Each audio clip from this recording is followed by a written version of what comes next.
Matthew chapter 5. Now, when Jesus saw the crowds, he went up on a mountainside and sat down. His disciples came to him, and he began to teach them. He said, "Blessed are the poor in spirit, for theirs is the kingdom of heaven. Blessed are those who mourn, for they will be comforted. Blessed are the meek, for they will inherit the earth. Blessed are those who hunger and thirst for righteousness, for they will be filled. Blessed are the merciful, for they will be shown mercy. Blessed are the pure in heart, for they will see God. Blessed are the peacemakers, for they will be called children of God. Blessed are those who are persecuted because of righteousness, for theirs is the kingdom of heaven. Blessed are you when people insult you, persecute you, and falsely say all kinds of evil against you because of me. Rejoice and be glad, because great is your reward in heaven. For in the same way they persecuted the prophets who were before you. You are the salt of the earth. But if the salt loses its saltiness, how can it be made salty again?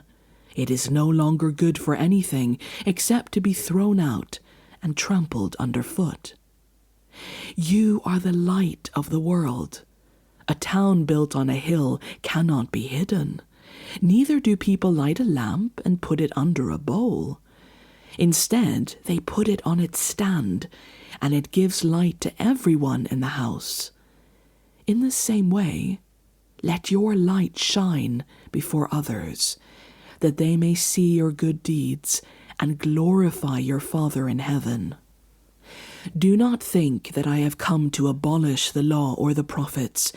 I have not come to abolish them, but to fulfill them. For truly I tell you, until heaven and earth disappear, not the smallest letter, not the least stroke of a pen, will by any means disappear from the law, until everything is accomplished.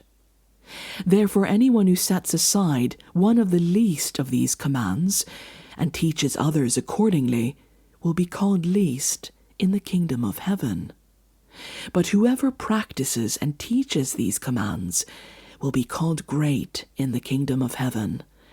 For I tell you that unless your righteousness surpasses that of the Pharisees and the teachers of the law, you will certainly not enter the kingdom of heaven. You have heard that it was said to the people long ago, "You shall not murder, and anyone who murders will be subject to judgment." But I tell you that anyone who is angry with a brother or sister will be subject to judgment. Again, anyone who says to a brother or sister, "Raca," is answerable to the court, and anyone who says, "You fool," will be in danger of the fire of hell. Therefore, if you are offering your gift at the altar, and there remember that your brother or sister has something against you, leave your gift there in front of the altar. First go and be reconciled to them, then come and offer your gift. Settle matters quickly with your adversary who is taking you to court. Do it while you are still together on the way, or your adversary may hand you over to the judge, and the judge may hand you over to the officer, and you may be thrown into prison. Truly, I tell you, you will not get out until you have paid the last penny. You have heard that it was said, "You shall not commit adultery," but I tell you that anyone who looks at a woman lustfully has already committed adultery with her in his heart. If your right hand causes you to stumble, gouge it out and throw it away.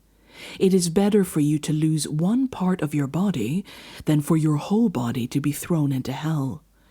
And if your right hand causes you to stumble, cut it off and throw it away. It is better for you to lose one part of your body than for your whole body to go into hell. It has been said, anyone who divorces his wife must give her a certificate of divorce. But I tell you that anyone who divorces his wife, except for sexual immorality, makes her the victim of adultery, and anyone who marries a divorced woman commits adultery. Again, you have heard that it was said to the people long ago, "Do not break your oath, but fulfill to the Lord the vows you have made." But I tell you, do not swear an oath at all, either by heaven, for it is God's throne, or by the earth, for it is his footstool, or by Jerusalem, for it is the city of the great King. And do not swear by your head, for you cannot make even one hair white or black. All you need to say is simply yes or no. Anything beyond this comes from the evil one. You have heard that it was said, eye for eye and tooth for tooth. But I tell you, do not violently resist an evil person. If anyone slaps you on the right cheek, turn to them the other cheek also. And if anyone wants to sue you and take your shirt, hand over your coat as well. If anyone forces you to go 1 mile, go with them 2 miles. Give to the one who asks you, and do not turn away from the one who wants to borrow from you. You have heard it was said, love your neighbor and hate your enemy.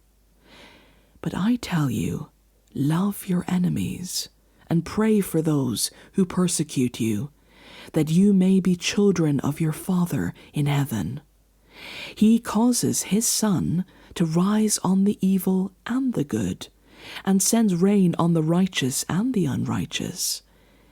If you love those who love you, what reward will you get? Are not even the tax collectors doing that? And if you greet only your own people, what are you doing more than others? Do not even pagans do that? Be perfect, therefore, as your heavenly Father is perfect.